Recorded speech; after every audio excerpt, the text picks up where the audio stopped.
Agrigento sale a 51 casi, si registra il primo a Camastra, uno nuovo a Menfi e la città dei Templi passa da 3 a 6, ma 2 sono già deceduti e uno è domiciliato fuori. Multe fino a 3.000 euro e arresto fino a 5 anni, più potere alle regioni che potranno inasprire le misure. Servono soldi dal governo, benzina in agitazione, nessun aiuto ai mass media, padri di famiglia in ginocchio.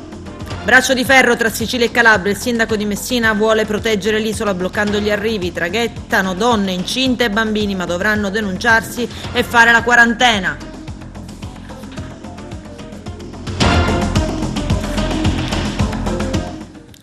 Bentrovati gentili telespettatori al nostro appuntamento con l'informazione. La provincia di Agrigento sale a 51 casi di Covid-19. L'ultimo caso è di Camastra e riguarderebbe un bracciante agricolo di 75 anni trasferito all'ospedale di Caltagirone. Nelle ultime ore si è registrato un aumento ad Agrigento che passa da 3 a 6 casi e Menfi che passa da 3 a 4 tamponi positivi. Il servizio del nostro direttore Arturo Cantella.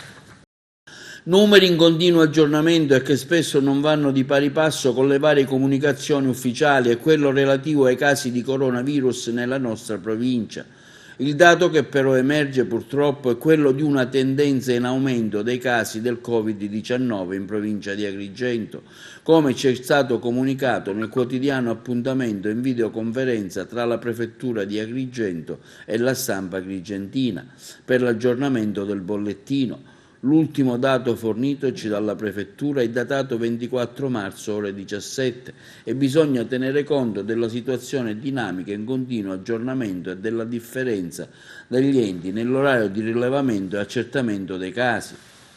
Dopodiché questi sono i dati fornitici dalla Prefettura che si riferiscono al 24 marzo in attesa di un ulteriore bollettino che emetterà la Regione Siciliana. Il numero dei tamponi effettuato è di 613, di cui 50 sono risultati essere positivi. Questi dati dei comuni della nostra provincia: Agrigento 6 casi, Canicattì 2, Favara 3, Licata 3, Menfi 4, Montallegro 1, Palma di Montechiaro 3, Raffadali 1, Ribera 6, Santa Margherita del Belice 1, Sciacca 18, Siculiana 1. Un altro caso positivo riguarda invece un agrigentino che però risiede in un'altra provincia. In queste stime di numeri bisogna fare anche delle considerazioni in relazione al discorso di un continuo e frenetico aggiornamento. Un dato più aggiornato man mano ci viene fornito dai nostri sindaci, un caso più infatti ad Agrigento che dai 5 di ieri salgono a 6, un altro caso accertato a Menfi che da 3 salgono a 4. Questi numeri inoltre non terrebbero conto di un altro caso a Camastra che riguarderebbe un bracciante agricolo di 75 anni trasferito all'ospedale di Caltagirone. Cambiano i numeri anche dei ricoveri di agrigentini in ospedale. L'ultimo aggiornamento era sceso a 0 con la dismissione degli ultimi 2 pazienti. Il numero delle persone ricoverate all'ospedale di Sciacca. Oggi il riferimento però è al 24 marzo alle ore 17, sale a 1. 5 gli agrigentini ricoverati a Caltanissetta, 2 a Caltagirone, 2 a Enna, 1 a Partinico, Trapani e Marsala. Intanto aumenta anche il numero degli agrigentini morti per il coronavirus fuori la nostra provincia. Per ora sono 3, un 70enne di Cianciana, deceduto a Monza, un 54enne di Santa Elisabetta, residente a Bergamo, un 40enne di Favara, deceduto a Bruxelles. C'è stato anche chi ad Agrigento, verosimilmente sperando di passare inosservato, visto che il viadotto Morandi è in parte chiuso ed è deserto, ha pensato di raggiungere a piedi da Villa Seta la zona dello stadio Esseneto. Non è ben chiaro cosa l'anziano dovesse fare né dove volesse effettivamente andare. Certo però che di lui si sono accorti i carabinieri che lo hanno bloccato, controllato e infine denunciato alla Procura di Agrigento. Dovrà adesso rispondere dell'ipotesi di reato di inosservanza ai provvedimenti d'autorità. A risultare positivo è anche un ex Acragas, l'ex centroavanti biancazzurro Andrea Saraniti, è risultato positivo al Covid-19. A darne comunicazione è il Vicenza Calcio, società dove gioca il Palermitano. Il calciatore è in buone condizioni di salute, non lamenta più sintomi e resterà in isolamento volontario presso il proprio domicilio nel quale si trova dal 9 marzo assieme alla famiglia come da procedura sanitaria. Nuovi provvedimenti dello Stato, multe fino a 3.000 euro e detenzione fino a 5 anni, più potere alle regioni nell'inasprimento di altre misure restrittive. Il Presidente del Consiglio Giuseppe Conte inserisce nuove regole per combattere il coronavirus. C'è il servizio.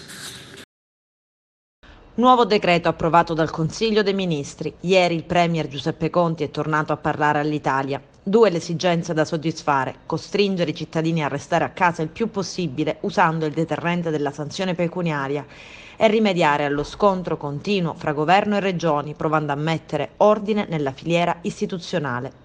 Obiettivo primario: assicurare dunque che le persone restino a casa. Infatti il decreto prevede multe da 400 euro a 3.000 euro per chi non rispetta i divieti di circolazione e le regole di contenimento, stop fino a 30 giorni per le attività commerciali e possibilità per i presidenti di regione di emettere ordinanze più restrittive nei territori a maggior circolazione del virus, purché convalidate entro 7 giorni con il decreto del Presidente del Consiglio dei Ministri, il quale resta l'unica autorità in grado di disporre in via urgente e temporanea misure che comprimano le libertà costituzionali. Dal punto di vista delle sanzioni penali, il decreto stabilisce che viene punito con il carcere da 1 a 5 anni chi è in quarantena perché positivo al coronavirus ed esce intenzionalmente di casa violando il divieto assoluto di lasciare la propria abitazione, perché si incorre in un reato contro la salute pubblica, provocando il diffondersi dell'epidemia. La norma prevede, come abbiamo detto, che le regioni abbiano la possibilità di adottare altre misure anche più restrittive, che sono valide ed efficaci per 7 giorni. Lo stesso vale per le ordinanze dei sindaci rispetto al Presidente della Regione. Conte ha poi chiarito il dubbio in merito alla possibilità di promulgare le misure restrittive fino a fine luglio.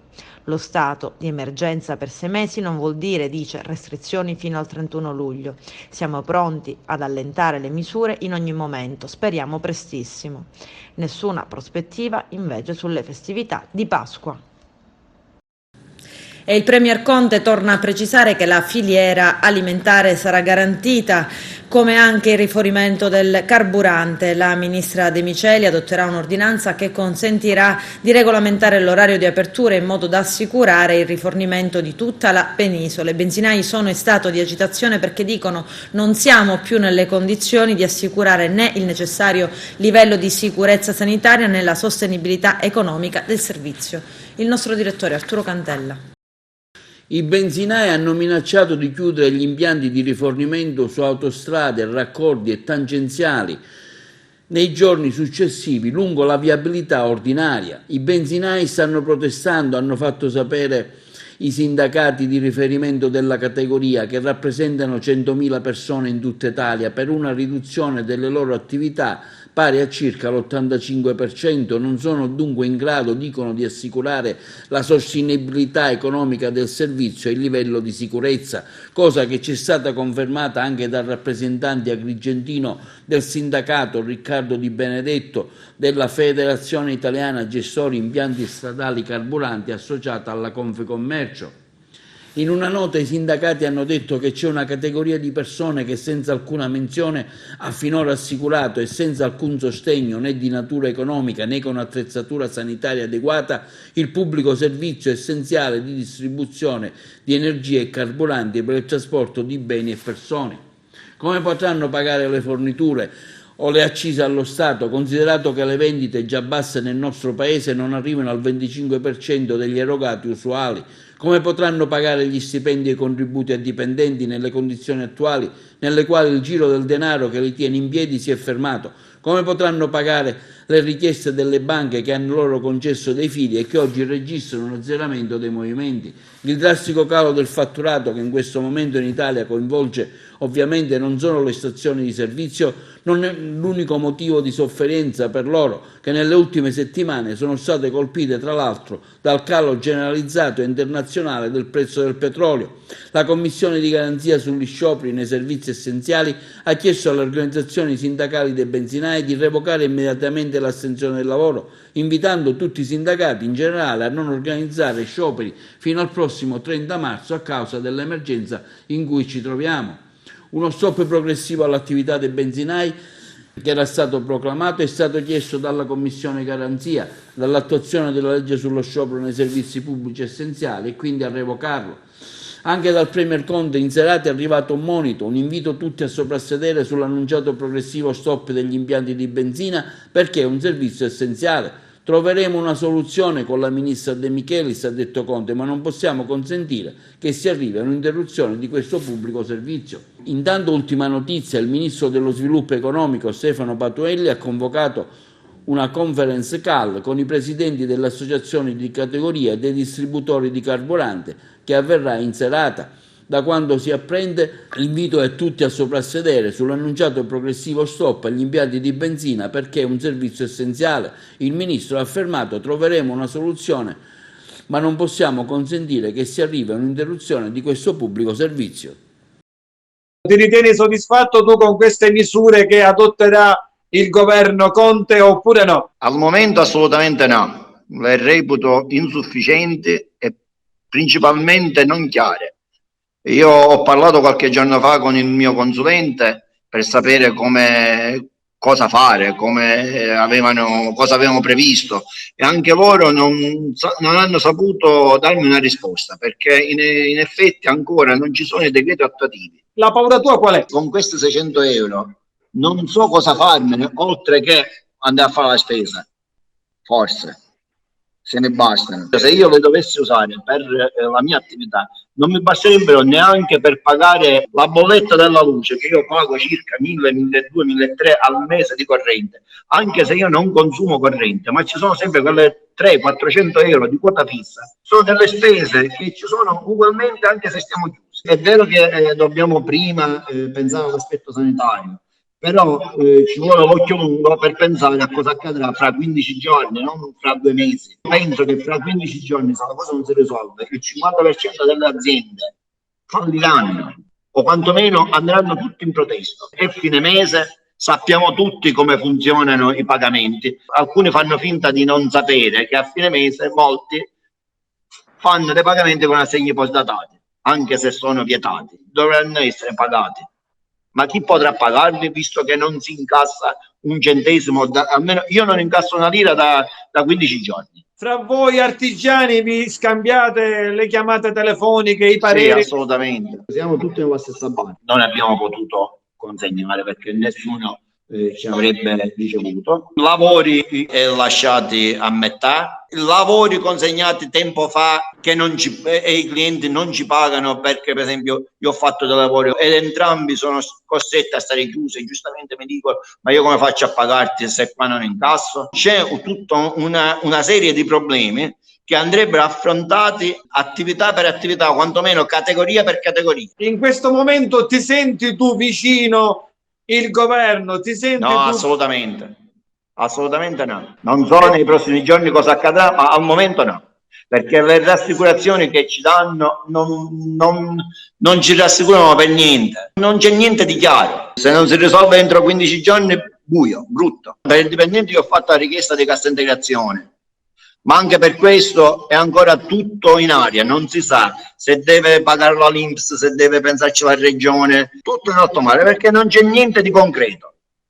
Sono solo chiacchiere quelle che abbiamo sentito. L'appello è quello di lavorare concretamente per far sì che tutte queste piccole aziende come la mia e anche un po' più grande della mia non rischino il fallimento, non nell'immediato, però questa cosa si ripercuoterà nell'arco dei prossimi mesi e alcuni non saranno in grado di riprendersi. Fin quando potrà resistere la categoria lavorativa, le partite IVA, il mondo artigiano, secondo te? Per me non più di 15 giorni.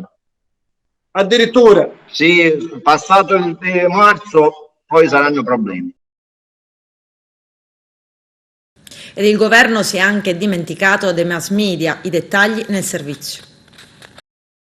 Si è alzato un polverone di polemiche per la mancanza di provvedimenti in favore delle radiotelevisioni locali nel decreto Cura Italia, totalmente dimenticato dal provvedimento del governo che non ha tenuto conto dell'essenziale ruolo informativo dell'emittenza locale in questo particolare momento. Inoltre non si è tenuto conto dell'importanza di un'attività professionale esercitata in una condizione di tante incertezze, perché di ora in ora gli inserzionisti, fonte di finanziamento essenziale dell'emittenza locale, disdicono i loro contratti pubblicitari, poiché gli esercizi commerciali e gran parte delle piccole aziende sono chiuse. E se queste imprese utilizzano la cassa integrazione in deroga per non gravare sui bilanci, le emittenti locali non possono fare altrettanto, perché in questo momento buio devono restare al servizio dei cittadini ed adempiere al loro obbligo e dovere civico di informare. È evidente che se le emittenti radio TV locali vogliono assicurare costante servizio e presenza sul territorio, non possono fare ricorso a sospensioni neppure parziali delle attività né agli ammortizzatori sociali. Mai come ora il loro lavoro è servizio di pubblico interesse, è vicinanza alla gente e comunicare con un'informazione tempestiva e verificata. L'utilità di tale servizio mai come in questo momento è infatti riconosciuta dagli stessi cittadini. Prova ne è la sorprendente impennata degli indici di ascolto del comparto, anche dovuta all'eccezionale incremento del livello produttivo di programmi informativi locali. L'intero sistema ha bisogno oggi di un sentimento di riconoscimento del proprio ruolo che si traduca anche in un supporto per la tenuta e la continuità aziendale. Se essa dovesse venire meno, allora si indebolirebbe tutto e non crediamo sia interesse di nessuno tale circostanza. La contingenza del virus sta facendo emergere un profilo più alto per l'intero sistema radiotelevisivo locale, se vogliamo, con una presenza nell'informazione e nell'orientamento. La tenuta di questo importante servizio locale non può che essere di interesse generale. Senza più introiti pubblicitari e senza un efficace intervento di sostegno si condanna l'informazione radiotelevisiva locale all'estinzione. Tenere aperta la linea e la voce di chi è in questo momento in trincea in prima linea nell'informazione di emergenza è un dovere che non può non essere sostenuto anche per l'utilità pubblica e sociale. Adesso ascoltiamo le lamentele di un semplice padre di famiglia. Guardate. Signor Conte, posso dire una cosa veloce gentilmente, e chi non condivide questo video,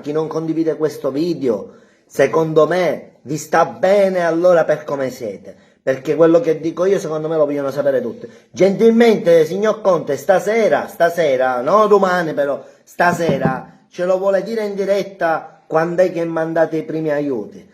Chi è che è in cassa integrazione quando arrivano i primi soldi? Perché io lo dico io già 15 giorni, 20 giorni circa che stiamo dentro e siamo alla frutta. Proprio arriva. Le dico una cosa, come me, chi è che c'ha questi bambini? Vedete questi bambini qua? Mia figlia sta mangiando questo pezzo di pane con la Nutella. Se come mia figlia altri bambini fra qualche giorno non riescono a mangiare sto pezzo di pane, sia tranquillo che lei non se ne sta a casa senza rimorso, perché faceva la rivoluzione. Forse non è chiaro il discorso, quindi gentilmente stasera, per rasserenare un po' a tutti, deve dire quando è che arriveranno i primi soldi di cassa integrazione, quando arriveranno gli aiuti, non si sa, marzo, aprile, maggio, forse prima, dopo, arriveranno, abbiamo bisogno ora. I piccoli faniero, signor Conte, i piccoli faniero, sindaco Orlando di Palermo, venisse a fare pure lei. Ci sarà sta ricchi. Adesso c'è la pubblicità, tra poco vi aspetto. Adesso ci spostiamo sullo Stretto, dove il sindaco di Messina, Cateno De Luca, da giorni combatte la sua battaglia a difesa della Sicilia, non far arrivare chi non ne ha il diritto. Ma dall'altra parte ci sono anche delle donne incinte e dei bambini che hanno deciso di tornare a casa. Queste persone non possono tornare indietro, ma dovranno fare la quarantena e autodenunciarsi dunque il servizio. Sono partiti quando l'ultimo decreto governativo era ancora in itinere e sono arrivati fuori legge in Calabria, nello Stretto, nel tentativo di rientrare in Sicilia. Sono rimasti bloccati a Villa San Giovanni in attesa di prendere un traghetto. Si tratta di centinaia di siciliani che hanno trascorso la notte in albergo a Villa San Giovanni. Ieri sono state traghettate alcune famiglie con bambini e la lista di attesa dai circa 230 di lunedì è scesa ad un centinaio. Ad aspettare di completare il viaggio di ritorno ci sono soltanto residenti dell'isola che dopo la chiusura di cantieri e aziende non hanno un lavoro o un alloggio. Sotto la pioggia e il freddo per ore sono rimasti anche anziani e donne, 2 in avanzato stadio di gravidanza e tanti bambini. Non potevano immaginare che il loro rientro in Sicilia diventasse un'odissea. Per la regione siciliana non ne hanno titolo perché negli ultimi mesi erano domiciliati al nord o all'estero e quindi, in base alle nuove disposizioni per il contenimento del coronavirus, non possono far rientro in Sicilia. Ieri sera c'è stata un'interlocuzione fra il presidente della regione siciliana Nello Musumeci e il governatore della Calabria, spiega all'ADN Cronos l'assessore del comune di Messina Daphne Musolino.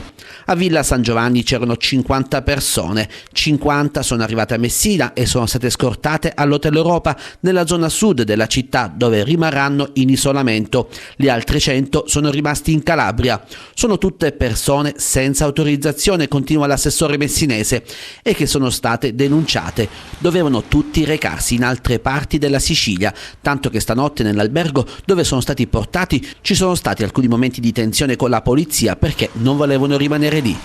Intanto per gli altri siciliani rimasti sulla sponda calabrese continua l'odissea. Sull'isola non ci devono mettere piede, sostiene da giorni il sindaco di Messina, Cateno De Luca, che assieme al presidente della regione Nello Musumeci di farli sbarcare non ne vuole proprio sapere.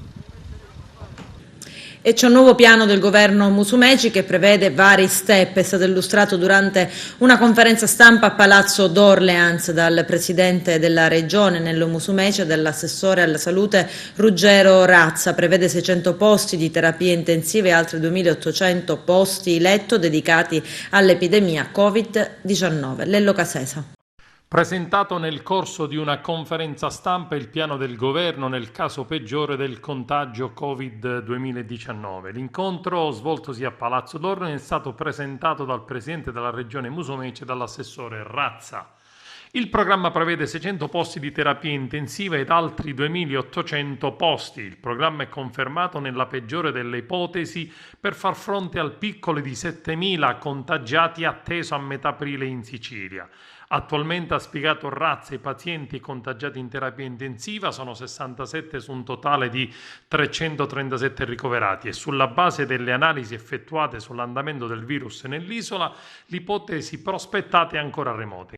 In questo momento in Sicilia sono attivi 213 posti di terapia intensiva e 800 posti letto Covid. L'obiettivo è raggiungere entro il 20 aprile 587 posti di terapia intensiva e 2.798 posti letto riservati ai pazienti con coronavirus che vanno ad aggiungersi alla dotazione esistente. La distribuzione nel territorio prevede di attivare 298 posti letto a Palermo, 390 a Catania, 334 a Messina, 113 ad Agrigento, 139 a Caltanissetta, 120 ad Enna, 130 a Ragusa, 98 a Siracusa e 55 a Trapani. Se si dovesse entrare in una fase ancora più aggressiva dell'epidemia, i posti potrebbero essere incrementati. Il piano prevede il raddoppio dei posti letto di terapia intensiva nelle varie province, 128 a Palermo, 112 a Catania, 15 ad Agrigento e così via, ed entro il 20 aprile prevede di aumentarli ancora a 162 a Palermo, 128 a Catania, 112 a Messina, 23 ad Agrigento e così via. Anche le cliniche private convenzionate daranno il loro contributo mettendo in rete i loro 130 posti di terapia intensiva ed i reparti per raccogliere pazienti non affetti da Covid e decongestionando gli ospedali pubblici. L'aumento dei posti negli ospedali dipende principalmente dall'arrivo dei ventilatori da parte della Protezione Civile Nazionale. Finora, dice ancora Razza, ne abbiamo ricevuti 13 ed altri 10 li abbiamo recuperati autonomamente, ma da Roma ci hanno detto che dalla prossima settimana ne arriveranno altri. La Regione ha comunque pronto un piano B in caso di ritardi da parte della Protezione Civile. Adibire le sale operatorie esistenti, al momento inutilizzate per lo stop agli interventi chirurgici non urgenti, a posti di terapia intensiva con l'uso dei macchinari presenti, come già sperimentato con successo in Lombardia. È chiaro, Come ha spiegato Musumeci, che il piano coinvolge anche hotel che saranno impiegati come strutture per la quarantena preventiva o post ricovero di chi per varie ragioni non può trascorrere l'isolamento a casa propria. La Regione ha già raccolto numerose adesioni fra gli albergatori che hanno messo a disposizione le loro strutture e conta di attivare almeno 1000 posti letto in tutto il territorio che saranno pagati ai privati con una tariffa stabilita dallo Stato. Ad Agrigento il consigliere comunale, docente e pedagogista Rita Monella ha deciso di aiutare tutti coloro che hanno l'esigenza di confrontarsi con un professionista del benessere psichico gratuitamente attraverso Skype e WhatsApp. Rita Monella aggiunge: sono a vostra completa disposizione per ogni vostro bisogno o disagio emotivo. La seduta durerà al massimo 50 minuti e sarà assolutamente gratuita. Il numero da comporre è il 342 19 30 576. Dobbiamo farcela, dice, ma quando si accusano stanchezze o momenti di crisi, in molti non sanno a chi rivolgersi, conclude. E a Ribera raccomandazioni da parte del sindaco in 3 lingue, in romeno e in arabo, oltre che in italiano. Il nostro direttore Arturo Cantella. In tema di coronavirus, una singolare iniziativa è stata fatta dal sindaco di Ribera Carmelo Pace, un messaggio multilingue diffuso attraverso anche Radio Torre Ribera, storica emittente ribarese, e con un'auto della protezione civile che trasmetteva con un megafono un messaggio multilingue in rumeno e magrebino per via delle comunità che risiedono nel paese crispino, che vedono occupati 1 migliaio di residenti. Una singolare iniziativa che il sindaco Pace ha voluto fare per convincere anche chi poco conosce la lingua italiana a restare a casa per via del coronavirus. Tra le altre misure emanate dal sindaco attraverso un'ordinanza c'è quella di limitare l'apertura dei tabacchini fino alle ore 13, ma anche dell'uso dei distributori automatici che solitamente si trovano all'ingresso degli esercizi, per poter così limitare ancora di più la possibilità di uscire ai cittadini riberesi e convincerli a restare a casa. Cittadini, è il sindaco che vi parla. Vi ricordo che uscire da casa è severamente vietato dalla legge ed è pericoloso per la vostra salute. Sindacul vă vorbește, vă aduc aminte că ieșirea din casă este interzisă de lege, e periculos pentru sănătatea dumneavoastră. أيها الناس، سيندك يتكلم. أخبركم أن الخروج من المنزل في هذه الظروف يمنع منعا كليا لأنه خطر على صحتكم. Si può lasciare l'abitazione soltanto se è realmente indispensabile ed è consentito soltanto una volta al giorno e da soli. Puteți ieși din casă doar dacă aveți nevoie. Ieșiți doar o dată pe zi și doar o singură persoană. يجب عليكم أن تخرجوا من المنزل إلا للضرورة مرة واحدة فردا لا جماعة. Evitate qualsiasi contatto con altre persone. Distanziatevi almeno 1 metro. Este interzis orice contact cu alte persoane. Stați la distanță cel puțin 1 metru. يمنع منعا كليا أن تلتقي مع أي شخص والمسافة المطلوبة بين أي فرد وهو 1 متر. Sono vietati gli assembramenti. Este interzis să stați în grup. يمنع منعا كليا التجمعات.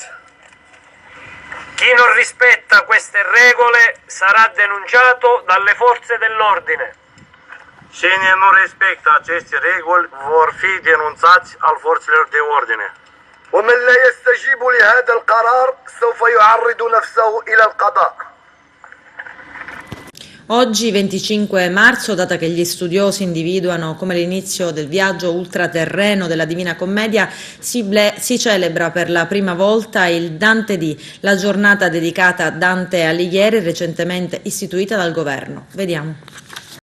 Oggi 25 marzo si celebra per la prima volta il Dante Dì, giornata dedicata a Dante Alighieri, istituita dal governo, il sommo poeta e il simbolo della cultura della lingua italiana.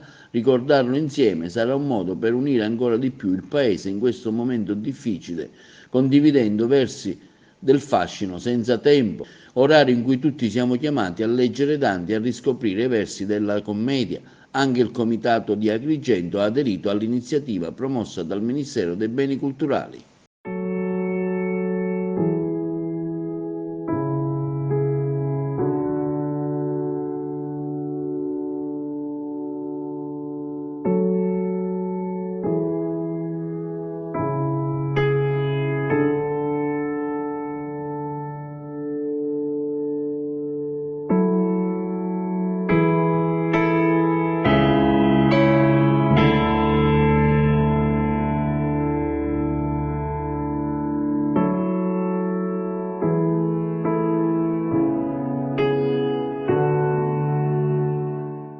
Due cose hanno di veramente stupefacente le stelle.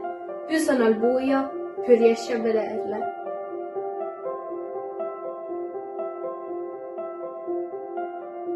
La luce di cui esse brillano risale ad una fusione nucleare avvenuta migliaia di anni fa, in qualche angolo remoto e silenzioso dell'universo.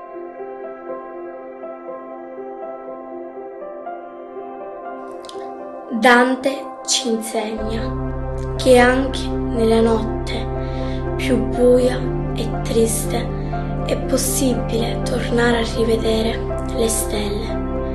In questo nostro viaggio, in questo nostro tempo difficile e angoscioso, una speranza ci guida, la luce, le stelle e la fede.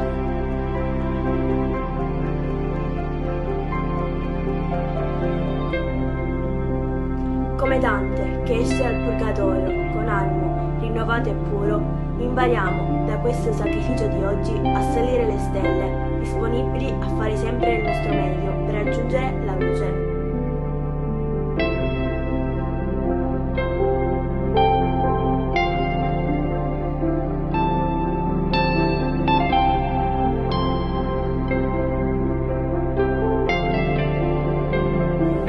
E se la forza viene meno, o se il coraggio si affievolisce, ci faremo guidare dall'unica forza che ha il potere di muovere l'universo intero, l'amore.